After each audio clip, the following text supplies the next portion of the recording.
हर हर महादेव। तुला राशि, जब शनि षष्ठस्थ होते हैं और वक्री होते हैं तो शत्रु भी सामने आते हैं और जीत का रास्ता भी सामने आता है। जो कर्ज दबा था, जो रोग अनदेखा था, जो विवाद रुका हुआ था और जो कंपटीशन बार बार चुनौती दे रहा था, वक्री शनि उसे फिर से जागृत कर देते हैं। और शनिदेव के नामों में कहा गया है, कोणस्थः पिंगलो बभ्रुः कृष्णो रौद्रोन्तको यमः, सौरिः शनैश्चरो मंदः पिप्पलादेन संस्तुतः। ये शनि के नाम है। इन नामों से स्तुति की जाती है शनि की, आपको भी करनी चाहिए। 27 जुलाई 2026 से लेकर के 11 दिसंबर 2026 तक शनि मीन राशि में वक्री होंगे, अर्थात 138 दिन शनिदेव वक्री होंगे। और ये वीडियो मुख्य रूप से तुला चंद्र राशि के हिसाब से है, ध्यान रखिएगा। अगर आपका जन्म चित्रा नक्षत्र के तृतीय और चतुर्थ चरण में हुआ है या फिर स्वाति नक्षत्र के संपूर्ण चतुर्थ चरण में हुआ है, सभी 4 चरणों में कोई भी हो, या फिर विशाखा नक्षत्र के पहले 3 चरणों में आपका जन्म हुआ है, तो यह फलादेश आपके लिए है। अब कंफ्यूज हो गए ना?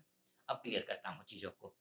आपका नाम अगर रा अक्षर से शुरू होता है, री से, रू से, रे से और रो से, ता से, ती से, तू से और ते से, इन अक्षरों से आपका नाम अगर शुरू होता है तो आपके लिए ही ये वीडियो है। और दूसरा एक और आसान तरीका बताता हूं। आपकी कुंडली में कुंडली खोलिए, उसमें 7 यहां लिखा है, 7 यहां लिखा हुआ है और चंद्रमा लिखा हुआ है, तो समझ लेना आप तुला राशि के हैं। ठीक है जी, अब आगे बढ़ते हैं। तुला राशि के लिए शनि कौन कौन से हैं, किन किन भावों के स्वामी हैं? ये चतुर्थेश है, चतुर्थेश होकर के षष्ठस्थ है। शनि ये पंचमेश है, पंचमेश होकर के षष्ठस्थ है, यानी कि तुला राशि के लिए चतुर्थेश पंचमेश। और चतुर्थ भाव क्या है? ये घर का है, ये माता का है, ये प्रॉपर्टी का है, ये वाहन का है और मेंटल पीस का भाव है, ये चतुर्थ भाव। यानी कि शनि अगर इन सभी क्षेत्रों में कहीं कोई गड़बड़ी चल रही है ना आपकी, तो समझ लेना शनि कमजोर है। पंचम भाव के भी स्वामी कौन है? शनि है। ये एजुकेशन का है, ये संतान का है, ये बुद्धि का है, ये विद्या का है, ये आपके लव लाइफ का है, रिलेशनशिप का है और ये क्रिएटिविटी का भाव है। इन सब का स्वामी कौन है? ये शनि। इन सभी क्षेत्रों में अगर कहीं कोई गड़बड़ चल रहा हो तो समझ लेना क्या है? शनि कमजोर है। इसलिए तुला राशि के लिए शनिदेव योग कारक माने गए हैं। ठीक है। अब यही योग कारक शनि मीन राशि में है और मीन तुला से षष्ठस्थ है। अब षष्ठ भाव को भी समझना जरूरी है। अगर इन सबका कारोबार लेकर के कहां जाकर के बैठ गए? षष्ठ में। अब रोग के भाव में जाकर के शनि बैठ गए, ऋण के भाव में, शत्रु के भाव में, कंपटीशन के भाव में, कोर्ट केस के भाव में, डेली रूटीन के भाव में, डेली स्ट्रगल के भाव में, सेवा के भाव में, संघर्ष के भाव में जाकर के कौन बैठा? शनिदेव बैठ गए। इतने अच्छे ग्रह, सब कुछ देने वाले ग्रह कोणे त्रिकोणेश और केंद्रेश त्रिकस्थ हो गए। अब होगा क्या? इसका मायने क्या है? अब आप यही सोच रहे होंगे आचार्य जी इसका होगा क्या? फिर होगा ये देखो, आप 27 जुलाई के बाद तुला राशि वालों के लिए पुराने विवाद, loan, health routine, court case, competition या फिर वर्क प्लेस प्रेशर फिर से सामने आएंगे। वक्री ग्रह क्या करता है कि पीछे जो जो चीजें अधूरे थे, उन अधूरी चीजों को लाकर सामने रख देता है। मतलब अपने आप से साक्षात्कार कराता है। ये मान के चलिए कि ये सामने आईना है और आप बात कर रहे हैं कि भाई पीछे ये हुआ है, अब करो इसको। लेकिन डरने की जरूरत नहीं है यहाँ पर, क्योंकि षष्ठ भाव संघर्ष के बाद विजय भी देता है। यही तो इसकी खासियत है। सब चीजें सामने आएंगी, अच्छी बुरी चीजें, ऐसा नहीं है कि बुरी बुरी चीजें, अच्छी बुरी जो भी कर्म आपने किए हैं सामने आएंगे और सामने ला करके विजय प्राप्त कराएंगे। इसलिए सारावली में कल्याण वर्मा ने लिखा है, वक्रिणस्तु महावीर्याः शुभा राज्य प्रदाः ग्रहाः, यानी कि शुभ ग्रह राज्य को देते हैं, राज्य देते हैं अर्थात जो आप चाहते हैं वो दे देते हैं। और पाप ग्रह पापा व्यसनिनाम पुंसाम कुर्वन्ति च वृथाटनम। अब पाप ग्रह हो तो क्या करता है? वृथाटन, कुछ भी कर लो सफल नहीं होगे। क्योंकि अत्यंत बलवान हो जाते हैं, ये चेष्टाबली हो जाता है, ये उच्च के ग्रह के समान फल देना शुरू करता है। इसीलिए मैं कहता हूं, लेकिन हाँ, ये भी क्लियर समझना जरूरी है। कई लोग कमेंट कर सकते हैं कि शनि तो पापी है।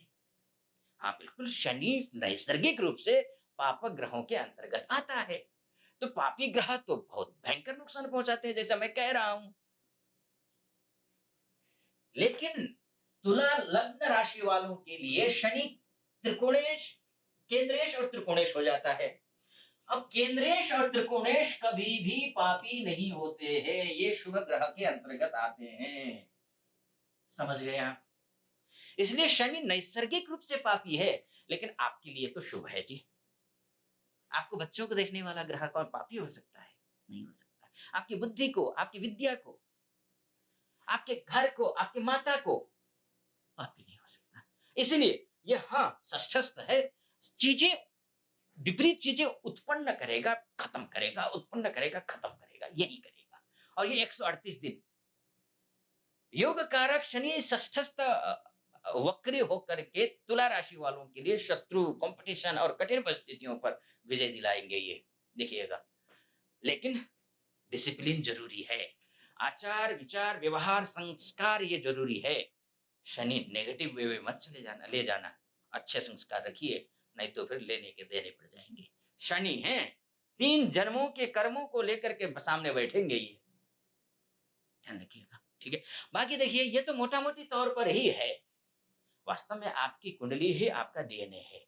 अगर आप अपनी कुंडली के बारे में चर्चा करना चाहते हैं, आप महिला हैं, पुरुष हैं, देश से विदेश से कहीं से भी हों, तो नीचे नंबर चल रहा है, नीचे नंबर पर कॉल कर लीजिए और कॉल करने के साथ व्हाट्सएप कर सकते हैं, व्हाट्सएप कर दीजिए और मैं स्वयं आपकी कुंडली का विश्लेषण करूँगा। ठीक है जी, चलिए आगे बढ़ते हैं, अब क्या होने वाला है। और हाँ, अभी तक फॉलो नहीं किया, पहली बार देख रहे हैं और फॉलो नहीं किया है, सब्सक्राइब नहीं किया है, तो कर देना, और लाइक तो बनता ही है, और शेयर कर देना अपनों के बीच में, साथ में हर हर महादेव कमेंट बॉक्स में लिख देना। ठीक है जी, चलिए आइए। अच्छा, जॉब वालों के लिए क्या होगा? वर्कलोड बढ़ सकता है, बढ़ेगा, लेकिन सफलता मिलेगी, ध्यान रखना। वर्कलोड बढ़ करके सबकी नजर आप पर होगी, वर्कलोड बढ़ेगा, जीतोगे। ठीक है, मेहनत का रिजल्ट मिल सकता है, मिलेगा, जो भी होगा, जो भी मेहनत। बिजनेस वालों को लीगल पेपर हो, स्टाफ हो, लोन हो, और पेमेंट में सावधानी बरतनी चाहिए, क्योंकि षष्ठस्थ शनि है ना? तो ये भी शनि की दृष्टि भी है। देखो दृष्टि कहाँ है? षष्ठस्थ यहाँ पर है, ठीक है। अष्टम भाव में दृष्टि है, द्वादश भाव में दृष्टि है, यहाँ पर दृष्टि है, सब तृतीय भाव में। तो हिडन प्रॉब्लम्स थोड़ी बहुत, टैक्स का मामला हो, इंश्योरेंस का मामला हो, ज्वाइंट फाइनेंस हो, संभालने की जरूरत है थोड़ा सा, है ना? खर्चा अधिक अनावश्यक मत करें। बाकी आप अपना ख्याल रखिए। आप यहाँ तक पहुंचे, मुझे बहुत अच्छा लगा। आपका हमारा साथ बना रहे ऐसा ही। फिलहाल अनुमति दीजिए। हर हर महादेव।